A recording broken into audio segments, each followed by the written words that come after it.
Você sabe me dizer qual é a relação que tem entre o coelho e a Páscoa? Ou entre o chocolate e a Páscoa? Eu gostaria de convidar você a ler comigo a palavra do Senhor no livro de Êxodo, no capítulo 12, e o versículo de número 25, onde a palavra do Senhor diz assim: E acontecerá que quando entrardes na terra que o Senhor vos dará, como tem dito, guardareis este culto. E acontecerá que quando vossos filhos vos disserem: Que culto é este vosso? Então direis: Este é o sacrifício da Páscoa ao Senhor, que passou as casas dos filhos de Israel no Egito, quando feriu os egípcios e livrou as nossas casas. Então o povo inclinou-se e adorou. A Páscoa teve início no capítulo de número 12 de Êxodo, onde o povo de Israel ainda estava no Egito, servindo como escravo, e ali eles estavam por um período de 430 anos sendo escravos na terra do Egito, e eles não suportando mais a humilhação, a afronta que eles estavam vivendo ali, eles começaram a clamar a Deus e pedir a misericórdia do Senhor. Então Deus do céu ouviu o clamor deles e preparou Moisés para trazer o livramento a eles. Moisés era o porta-voz de Deus no meio do povo. Moisés, por diversas vezes, foi falar com Faraó para que libertasse o povo da terra do Egito, para que deixassem eles ir embora. Porém, Faraó estava com o coração endurecido e não permitia que isso acontecesse, que eles fossem embora para a sua terra. Então, Deus prepara 9 pragas e envia sobre a terra do Egito. Nenhuma delas foi o suficiente para amolecer o coração de Faraó. E ele, ainda com o coração endurecido, não permitiu que Israel saísse e voltasse para a sua terra. Deus então prepara a última das pragas que haveria de vir sobre o Egito. No capítulo 12, nós vamos ver qual foi essa praga. Deus, ele prepara o seu povo.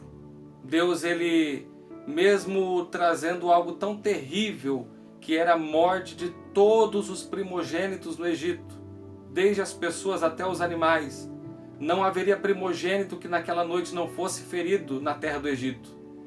Mas Deus também, com essa praga que haveria de vir sobre a terra do Egito, Deus, ele então preparou um recurso para o seu povo ser liberto daquela situação.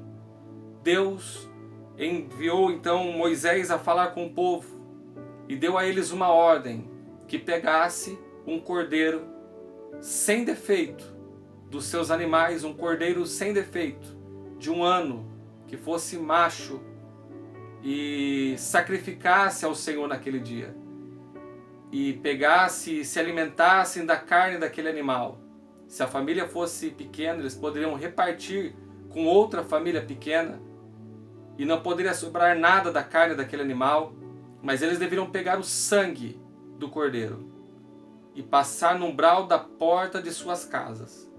E naquela noite, o anjo do Senhor passaria por toda a terra do Egito, o destruidor, e estaria ferindo todo o primogênito da terra do Egito. Ninguém sobraria. Nenhum deles haveria de escapar dos primogênitos, a não ser aquele que tivesse na porta da sua casa, no umbral da porta da sua casa, o sinal do sangue daquele cordeiro. O anjo passou à meia-noite e todo o Egito foi ferido. Todo o Egito foi ferido. Nenhum dos primogênitos escapou com vida, senão aqueles que tinham o sinal do sangue do cordeiro na porta da sua casa, no umbral da porta da sua casa. Naquela noite, para o povo de Israel foi uma noite de livramento, pois Deus não feriu o seu povo. Deus poupou a vida dos seus escolhidos e os guardou por conta da obediência que eles tiveram ao Senhor. Então, Faraó, agora com o coração amolecido diante daquela situação, pois o seu próprio filho havia falecido naquela noite, ferido pelo anjo, deixou que o povo fosse embora. E naquele mesmo dia, Deus deu a ordem ao povo que festejassem, comemorassem aquele dia, com uma festa chamada de Páscoa. A Páscoa significa passar por cima, que foi exatamente o que o anjo do Senhor fez naquele dia. Quando ele chegava diante de uma casa, ele viu o sinal do sangue, ao invés dele entrar na casa, ele passava por cima, pulava aquela casa e não entrava lá. Por isso, o povo de Israel foi poupado naquele dia, naquela noite. Essa é a Páscoa do Senhor.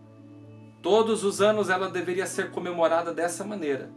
Até que chegaria um tempo em que os filhos perguntariam aos seus pais: que festa é esta que nós estamos comemorando? E os pais então responderiam: esta é a Páscoa do Senhor. E lembrariam a história do livramento, a história da salvação de Deus, que Deus trouxe ao seu povo naquele dia lá na terra do Egito. O Antigo Testamento, ele é sombra, figura das coisas que aconteceriam no Novo Testamento. Isso aqui estava apontando para algo muito maior. Isso estava apontando para algo de uma natureza maior ainda. Deus não apenas queria libertar o povo da terra do Egito. Vem agora o livro de Isaías profetizando acerca de um verdadeiro cordeiro perfeito, que não era apenas o suficiente para livrar das mãos humanas, mas ele diz assim, que aquele cordeiro ele foi levado como uma ovelha muda ao matadouro, e ele não abriu a sua boca. Claramente a palavra do Senhor estava apontando para algo muito maior. Agora, no livro de João, Evangelho de João, no capítulo 1 e o verso 29, ele diz: quando João Batista ele vê Jesus Cristo vindo ao seu encontro para ser batizado por ele, João Batista aponta para Jesus e diz: eis aí o Cordeiro de Deus que tira o pecado do mundo. Três situações importantes que nós precisamos aprender acerca da Páscoa. Três coisas importantes. A primeira é o cordeiro, que foi necessário o sangue daquele cordeiro para que houvesse ali o livramento do povo de Deus na terra do Egito. O sacrifício, o cordeiro deveria ser sacrificado. E a outra coisa que eu gostaria de comentar com você, de compartilhar com você, é por conta do livramento. Jesus Cristo, ele é o Cordeiro de Deus que tira o pecado do mundo. Não há sacrifício, não há remissão de pecado sem derramamento de sangue. Por isso, foi necessário que Jesus Cristo viesse para morrer no nosso lugar. A Páscoa no Antigo Testamento estava apontando para algo muito maior agora, que estaria se cumprindo na vida de Jesus. Então o Cordeiro ele era extremamente necessário para a realização da Páscoa. E a Bíblia diz assim que ele, Jesus, o Cordeiro de Deus, ele foi imolado antes da fundação dos séculos. Olha só, agora Jesus, ele vem como um cordeiro. E ele foi levado sim como uma ovelha muda ao matadouro. E pela palavra nós vamos ver como foi a vida de Jesus. Mas antes de Jesus se sacrificar por nós, ele teve a última Páscoa com seus discípulos. Realizou a última Páscoa com eles, e naquela noite ele fez algo incrível, impressionante. Ele então reúne os seus discípulos, ele pega o pão, ele parte o pão e diz: este é o meu corpo que é partido por vós. Depois, semelhantemente, ele pega o cálice e diz: este cálice é o Novo Testamento no meu sangue. E ele agora institui a ceia do Senhor, que também deveria ser lembrada. Paulo ele diz assim que todas as vezes que nós fizermos aquilo seria em memória de Jesus, em memória do sacrifício de Jesus. Agora, Jesus ele está se sacrificando por nós. Ele foi levado diante de Pilatos, diante de Herodes, diante das sinagogas, e ele foi então sacrificado. Sacrificado. E a Bíblia diz assim que o sangue de Jesus nos purifica de todo o pecado. Bem-aventurado aqueles que lavam as suas vestiduras no sangue de Jesus. Outro ponto importante agora na nossa Páscoa é a ressurreição de Cristo. A ressurreição dele. houve o cordeiro, houve o sacrifício, mas nada valeria se ele não tivesse ressuscitado. E a palavra do Senhor diz assim que ele foi sacrificado, foi levado ao sepulcro, morto, e que ao terceiro dia ele ressuscitou. E foi visto por muitas testemunhas. As mulheres que foram preparar o corpo de Jesus pela manhã do domingo não encontraram Jesus lá. Elas encontraram o sepulcro vazio. Correram e foram dizer aos discípulos que estavam reunidos, cheios de tristeza, a boa notícia. Foi levar a boa notícia aos discípulos. E quando eles vieram até o sepulcro, não encontraram lá. O sepulcro estava vazio. Mais tarde, Jesus se encontra com esses discípulos e eles foram testemunhas da ressurreição dele. Após alguns dias, depois da primeira aparição de Jesus, enquanto Tomé não estava lá, Tomé disse: eu só vou acreditar se eu ver, se eu tocar nas suas mãos, se eu olhar e ver com os meus olhos. Passado alguns dias, Jesus se apresenta a Tomé e diz: está aqui, Tomé, você não estava acreditando? Pode ver. E também é testemunha ocular da ressurreição de Cristo. Jesus aparece a 2 discípulos no caminho de Emaús. Jesus é visto por cerca de 500 pessoas após a sua ressurreição.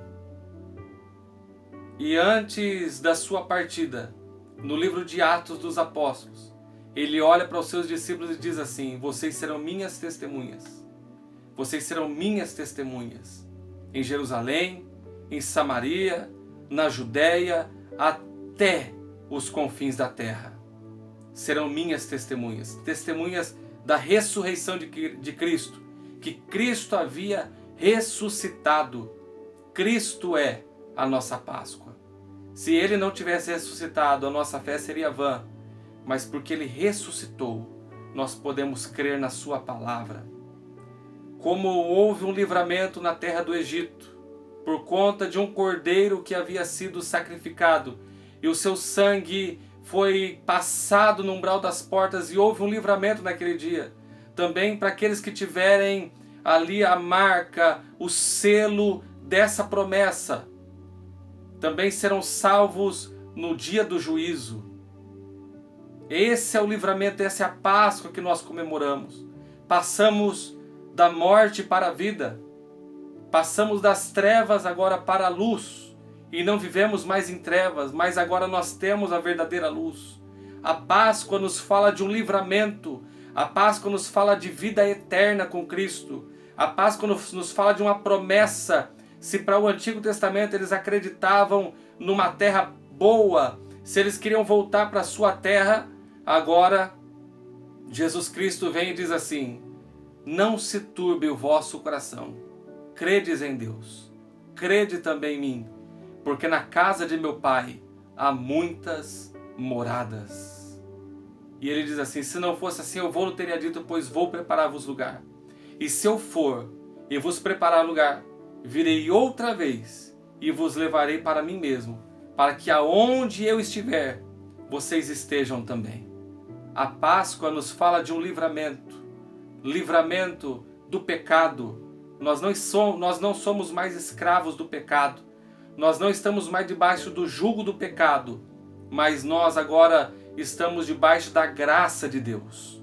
Estamos debaixo do favor de Deus. Nós não merecíamos, mas Deus nos amou de uma tal maneira que Ele deu o seu Filho unigênito para morrer no nosso lugar, para que todo aquele que crer nele não pereça, mas tenha vida eterna.